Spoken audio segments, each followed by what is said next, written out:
Olá, amigos. Estamos iniciando mais um estudo à luz do Evangelho, onde nós estudamos o livro Religião dos Espíritos, escrito por Chico Xavier, sob a inspiração de Emmanuel. E hoje nós vamos estudar duas questões, a 196 e a 752. 196, então Kardec está questionando aos benfeitores sobre a nossa existência. Nós temos que reencarnar para progredir, isso é uma condição básica. E ele questiona se aqui é o cadinho da nossa reparação, né?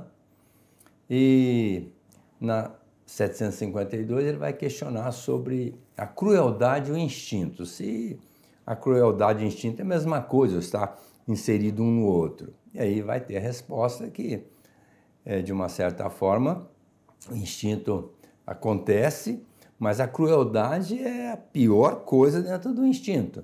Então, essas duas lições, uma é o progresso através da reencarnação e outra é das nossas reflexões do quanto a gente deve abençoar ao invés de ser cruel. E eu vou aqui passar a palavra para o meu amigo Navarro, para ele fazer as primeiras considerações sobre essas perguntas. Olá, meus amigos, que o Senhor Jesus nos abençoe. É sempre uma alegria estarmos aqui com o Dr. Aguinaldo estudando doutrina espírita. É interessante essa questão do progresso reencarnatório, porque o pano de fundo da questão 196 tem a ver com a nossa inércia.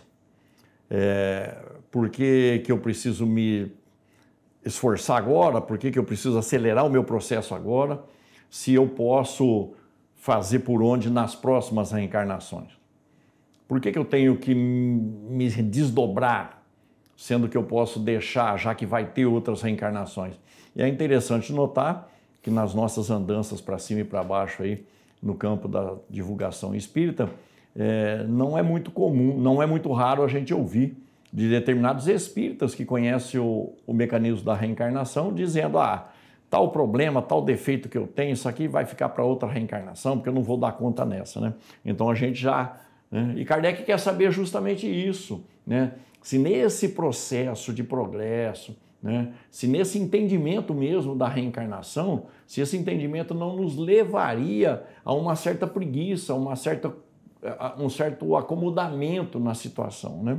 E os benfeitores, o Emmanuel os benfeitores dizem que não, né? Porque o próprio senso moral vai se desenvolvendo à medida em que nós vamos adquirindo experiência de vida, ou seja, a providência divina vai criando formas, né? E situações para que a gente vá amadurecendo o nosso senso moral.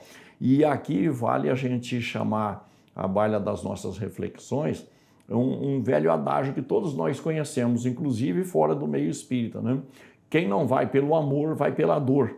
Ou seja, a providência divina sempre vai arrumar um jeito, nos colocar num contexto em que o nosso senso moral, ou seja, o senso de responsabilidade, o senso entre aspas, de urgência para o progresso, vá se estabelecendo. Então é um salto consciencial que a gente vai dando a cada experiência de vida, a cada dificuldade, a cada problemática experimentada, nós vamos dando saltos, né? Porque tudo na natureza, e Emmanuel vai tocar nesse assunto, né? Tem a sua razão de ser e o seu momento evolutivo. Dessa forma, quando nós vamos percebendo que à medida em que a gente acelera o progresso, a gente se sente mais feliz, mais completos, nós automaticamente vamos engendrar mais esforços ainda para tocar a vida com mais celeridade, mas sempre com bom ânimo e com o pé no bem, para que a gente possa progredir mais rapidamente. O Emmanuel faz uma colocação muito interessante, como sempre. Ele faz uma analogia. Ele disse que o celeiro é onde a gente coloca as sementes, né? Que ficam ali para ser aproveitadas, comidas, degustadas numa época aprazada. Mas ele fala que depois de algum tempo, essa semente, se não não tem o seu objetivo cumprido, ela passa a se deteriorar no estreitamento com as outras sementes, ali com os outros elementos do ambiente, e ela tende a degenerar.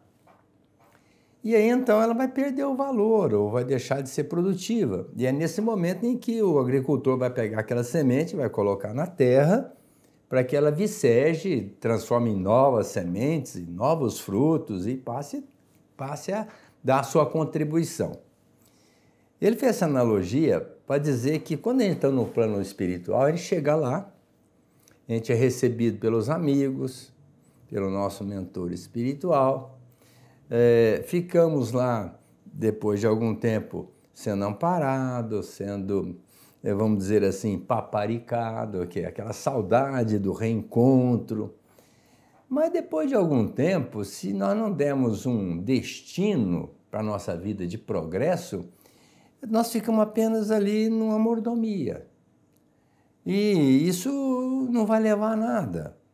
Tanto é que tem uma pergunta do Livro dos Espíritos, onde o Kardec questiona, uma pessoa depois que atingiu um patamar, chega no plano espiritual, assim, eu não quero progredir mais, aqui para mim está bom, chega. Eu não quero ir nem para frente nem para trás, aqui para mim está bom. É possível? E o benfeitor vai dizer para Kardec que não, porque chega uma hora em que o próprio espírito vai fazer uma análise e perceber que tem que continuar progredindo. E nessa hora é que ele vai perceber que ele tem muitas coisas ainda para trabalhar, como, por exemplo, aquelas pessoas voltadas para o sexo, aquelas pessoas voltadas para o dinheiro, voltadas para outros tipos de viciações, apesar de estar no plano espiritual, entender que isso não é legal, que precisa se trabalhar para a sublimação do espírito, é aqui na Terra que ele vai resolver essa problemática. Então, tem que reencarnar. E chega aqui é onde ele vai fazer a purificação, vai enfrentar as adversidades, que vão ser um parâmetro para essa criatura se trabalhar, e com esses parâmetros é que ele vai se adequando, vai se desvencilhando dessas bagagens negativas e buscando recursos positivos espirituais para desencarnar numa situação melhor. Isso é uma sequência natural. Vir para a Terra, aprender, voltar, chegar lá, apresentar a bagagem, fazer uma reflexão e continuar sempre. Porque quando a gente pensa que vai resolver o problema numa encarnação, nós já temos 6.000 como seres racionais, mais ou menos. E teremos mais milhares até um dia que a gente possa ser considerado um espírito superior.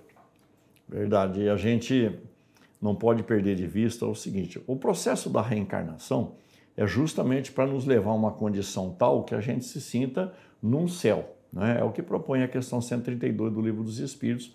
E aí cada existência, com as suas dificuldades, com as suas dores, com os seus desafios, é, por isso mesmo, um encargo dado para o espírito para que ele possa acelerar o seu processo. Mas percebamos, o Livro dos Espíritos nos ensina que nós temos, através do processo da reencarnação, algumas obrigações naturais, como a própria melhoria da sociedade. Então nós não podemos só sermos usufrutuários das benesses da sociedade, nós temos que contribuir também. Ora, se nós não fizermos isso, automaticamente, como disse Jesus, a cada um é dado segundo as suas obras, nós não teremos direito de usufruir das melhores condições já desenvolvidas ou produzidas pela própria humanidade. Então a gente vai se deslocando do conjunto humano. Lembrando ainda que o conjunto humano começa dentro de casa. E o Senhor Jesus disse para nós nos reconciliarmos com o adversário enquanto estamos a caminho com ele.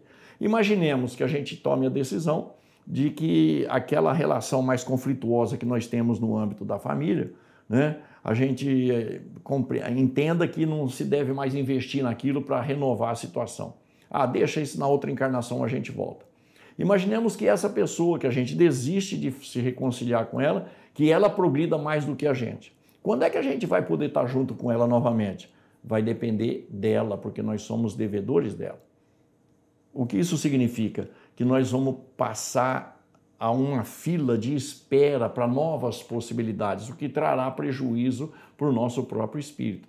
Então, as dificuldades que Emmanuel traz para nós, ilustrando a lição ilustrando essa lição nesse capítulo, é justamente para compreendermos que todas as dificuldades que nós temos aqui, seja através do corpo físico, seja através do meio social, do meio familiar, as condições biológicas do nosso sistema nervoso central, tudo isso são desafios, são propostas, e mesmo que seja, entre aspas, punições não, mas expiações, são necessárias ao espírito, que vão fazer com que a gente amadureça para que a gente possa crescer. E o interessante da coisa é que quanto mais a gente se envolve no desenvolvimento, retroalimenta o nosso próprio espírito, essas experiências, nos incentivando a fazermos mais e melhor.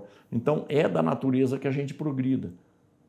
Nós precisamos, no entanto, nos vacinar contra a preguiça, contra o desânimo e começar hoje, fazendo as coisas bem feitas, fazendo as coisas no máximo do nosso alcance, para que aquilo que já está programado para as vidas à frente não sejam impactadas por inércia nossa nessa existência.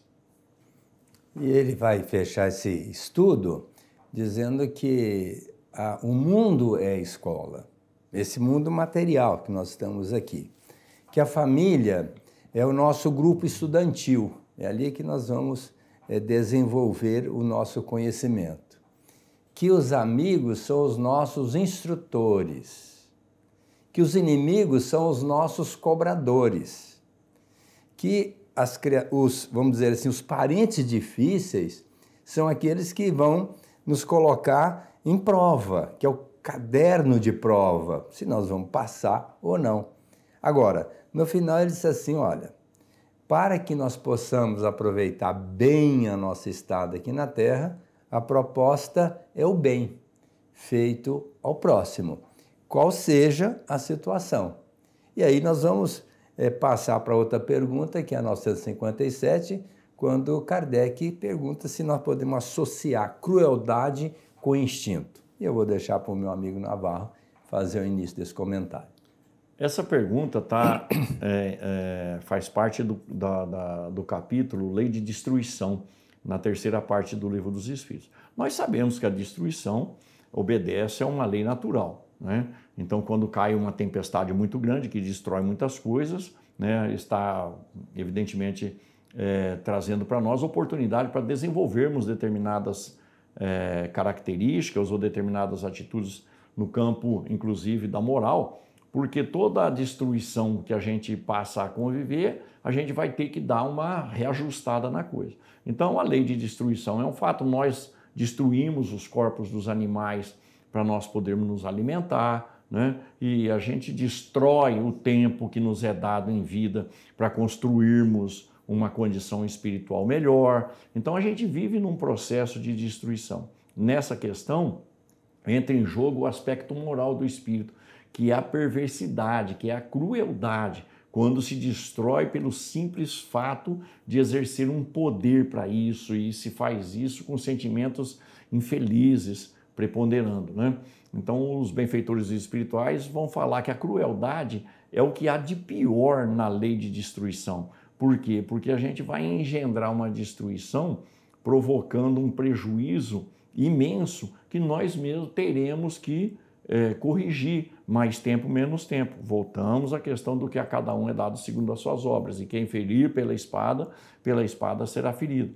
De forma que a gente precisa compreender que o aspecto moral nosso precisa ser desenvolvido urgentemente, né? Volta à questão anterior, não posso deixar para a vida da frente, eu preciso compreender agora, para que eu possa não só progredir, quanto possibilitar o progresso alheio, porque nós sabemos que a crueldade vai gerar ódio, ressentimento, dores, vai gerar, enfim, uma série de percepções que vão nos continuar envolvendo a gente, porque tudo aquilo que a gente produz tem um vínculo com o nosso espírito e a gente terá que dar conta disso. Então, crueldade é um lastro que nós trazemos ainda da animalidade mais absurda que a gente já deveríamos ter deixado ao longo dos séculos. E o que a gente tem de dificuldade é de conviver com as pessoas abençoando, ao invés de agir com crueldade. E o Emmanuel vai dizer das situações em que às vezes a gente tem vontade de agredir, com essa crueldade mesmo do espírito. Ele fala das pessoas que são muito ricas e que às vezes por conta da riqueza nos coloca lá embaixo, subindo num pedestal que ele cria para ele, para amanhã ou depois perceber que vai perder tudo, que aquilo é apenas temporário. Ele fala de pessoas poderosas que às vezes se prevalecem do poder para nos colocar numa condição de humilhação. Ele fala de pessoas que às vezes são muito críticas e nos caluniam, nos expõem a ridículos. E tantas outras situações que nós vamos enfrentar, como por exemplo um filho difícil, que às vezes a gente quer ser cruel com ele porque ele é difícil. Às vezes pais também que não cumprem a tarefa e a gente também agora, se ele não foi legal comigo, eu vou mostrar para ele como é que se faz, né? Sempre com aquele espírito de vingança, de crueldade, não aceitando as pessoas como elas são. E o Emmanuel chama em todas essas colocações a nossa atenção para que nós abençoemos. Ou seja, o perdão, deixa para lá, se a pessoa é rica, ela tem esse momento dela, mas ela vai perceber que o navio vai bater de frente com uma pedra e vai se estilhaçar. Essa riqueza mal trabalhada, mal usada, vai gerar problema para a criatura. Como aí vem o poder, vem o mando, vem o orgulho, vem todas as maledicências que as pessoas se permitem contra as outras. Agora, ao invés de nós levarmos isso para o campo pessoal e buscar a vingança, não é? Porque a vingança são duas covas, né? Uma para aquele que nós estamos vingando e outra para nós.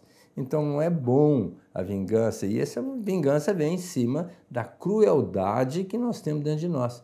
Então a proposta de Emmanuel é que nós abençoemos. E Jesus deixou um recadinho muito legal. Perdoar o inimigo, fazer o bem pelos que nos odeiam, orar pelos que nos perseguem e caluniam e ainda bendizer o que nos maldizem. Quer dizer, tem que ser um ato de bondade, abençoando sempre as criaturas, entendendo que cada uma vai ter seu tempo. E se nós não agirmos assim, logicamente, na crueldade nós vamos gerar problemas graves para a gente no futuro. Nós precisamos nos conscientizar de que nada acontece fora do âmbito das leis naturais. Se nós eventualmente nos tornarmos cruéis, nós haveremos de ter que vivenciar os resultados disso e corrigi-los. Mas, ao mesmo tempo, nós estamos sujeitos à crueldade alheia. Não importa o contexto, a gente também está sujeito porque esse mundo é para isso. É um mundo de expiações e provas. Emmanuel vai insistir na questão das bênçãos, porque a única forma que a gente tem de interromper a violência é justamente não refletindo ela, é não reagindo a ela, é não revidando a ela, né? Então, por conta da dureza de vossos corações, permitiu essa lei, dizia Jesus, com relação à dureza da lei de Moisés. Mas agora era um novo ambiente, onde nós já temos maturidade para compreender, para entender, e muito mais entrando as lições da doutrina espírita, que vão nos posicionar como espíritos imortais que somos, vivenciando reencarnações, onde uma reencarnação reverbera na outra. Então nós teremos necessidades expiatórias e provacionais em função do tipo de vida que já tivemos, e nós não podemos piorar as coisas para as próximas existências, mesmo porque pode acontecer de não dar tempo de corrigirmos nesse trânsito da Terra para o mundo de regeneração. E aí a gente teria que ir para outros mundos em situações mais primitivas para continuar vivendo em meio à crueldade até que a gente se canse dela, porque a gente também se cansa de sofrer. E chega um instante que a gente acaba pedindo, né, para Deus dar uma luz para nós, né, perguntando, por exemplo, o que é que eu devo fazer para sair dessa situação? O que é que eu devo parar de fazer para sair dessa situação? Ou seja, mais dia, menos dia, o nosso senso moral se desenvolve e a gente vai se transformar num instrumento de mansuetude, segundo o Evangelho de Jesus. E essa é a proposta do Senhor Jesus. Todos os conselhos, como bem lembrou o doutor Aguinaldo aqui, é no sentido da gente abençoar a vida, né? Por exemplo, oferece a face esquerda em quem bate na direita, né? O Senhor não está falando para a gente se entregar à violência, não. Ele está falando para a gente virar o nosso foco de existência para outro lado, porque há outros caminhos na vida sem ser a violência, né?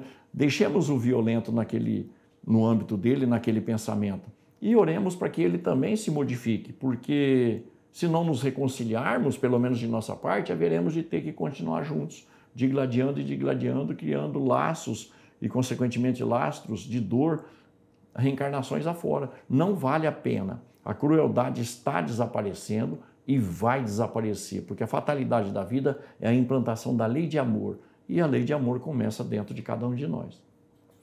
Lembrando aqui uma história do Humberto de Campos, quando ele falou que os discípulos de Jesus estavam se degladiando num desacordo de propósitos, quando os mais novos diziam que deveria modificar um pouco aquele colégio apostólico, porque os velhos não teriam condições de ir para as situações de frente para divulgar o evangelho. Isso seria para os mais jovens, e ali já tinha um grupo mais velho, como era o Pedro, o Tiago. E aí o Pedro se aborreceu com aquilo. Você veja que dentro dele, que era um discípulo de Jesus, também tinha ali a insatisfação, às vezes até um pouquinho de crueldade. E ele foi falar com Jesus: olha, Senhor, esses moços aí estão falando mal da gente, dizendo que nós não temos competência, coisa e tal, para divulgar a boa nova. Aí, como quem diz, querendo ter o respaldo de Jesus para dizer: não, realmente você tem razão. Aí o Pedro fez a colocação e Jesus pergunta para ele: mas Pedro, quantas vezes a gente tem que perdoar o nosso adversário? Aí o Pedro, fazendo uma reflexão, e lógico que os adversários são os próprios companheiros ali do anúncio apostólico, né? Então, nesse momento, ele fez uma reflexão rápida, pensou: Jesus, ele é muito complacente. A lei manda perdoar 3 vezes por dia. Então ele multiplicou por 2, 6. Assomou mais 1, 7. Falou: agora eu vou acertar em cheio. Vou atender a proposta do Cristo. Senhor, devemos perdoar 7 vezes? Aí Jesus: não. 70 vezes 7. Aí vem um problema grave, porque é 70 vezes 7, 490 num dia. Eu quero lembrar aqui um fato muito interessante de uma mulher que chegou para o Chico e falou assim: Chico, eu vou largar do meu marido. Mas minha irmã, por quê? Não, porque eu estou dentro do Evangelho. Ah, está dentro do Evangelho? O que o Evangelho diz? Não, não é para perdoar 490 vezes? Eu já perdoei 490 vezes.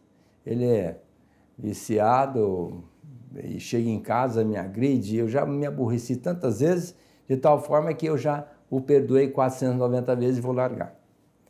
Aí o Chico estava assessorado pelo Emmanuel, o Emmanuel disse assim: Chico, fala para ela que tem que perdoar 490 vezes num dia. Aí ela foi fazer uma conta, 40 anos que aguentava o marido, se fosse multiplicar por 490 vezes, seria uma conta infindável, né? Chico, quer dizer que eu vou ter que continuar com ele? Bom, pelo menos o Evangelho diz isso. E ela continuou com ele e seguiu com o perdão, que deve ser incondicional, independente de quantas vezes a pessoa possa errar conosco. O processo, evidentemente, é de educação, né? Como nós estamos recebendo as lições do Senhor Jesus desde há 2000 anos, e aí incrementa-se com a chegada da doutrina espírita, nós passamos a compreender todas as coisas como elas são. Se persistirmos no erro, né, evidentemente será um atestado de inferioridade moral de nossa parte. Nós já temos condições de compreender as coisas como elas são, de entender, ou seja, nós já temos conhecimento que liberta. Então, manter o estado de ânimo contra aqueles que são cruéis é uma bobagem. Nós temos que dar exemplo para eles da bondade que o Evangelho nos encaminha a ter. Se nós somos, por nossa vez, cruéis, nós precisamos compreender rapidamente que nós vamos ter que corrigir com juros e correção monetária tudo aquilo que causarmos de prejuízo aos outros. Então é um processo de educação que a gente pode, evidentemente, acelerar em função já da clareza da coisa, e com isso a gente vai amansando o nosso coração, lembrando das bem-aventuranças, que os mansos herdarão a terra. Os mansos, na proposta de Jesus, serão aqueles que utilizarem da lei de amor, ou seja, se afastarem da crueldade.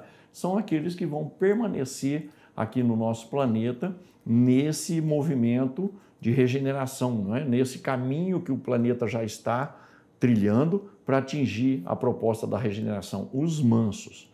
Então, nós também temos os nossos interesses, né? Que é o de nos aproximarmos da lei de Deus, consequentemente da lei de amor, afastando de nós toda a animalidade, incluindo aí a crueldade, que é o máximo que a gente pode efetuar em termos de animalidade, para que a gente possa experimentar um mundo melhor, né? Com aqueles que a gente ama, com aqueles que a gente se dá bem, né? E lembrando ainda, por último, né? Os céus estão sempre trabalhando para os atrasados. Nós também precisamos trabalhar para eles e por eles, para que eles também possam galgar o progresso como nós estamos galgando, porque os benfeitores espirituais, apesar de todas as nossas deficiências, investem as suas energias, o seu tempo, para também nos esclarecer e nos socorrer.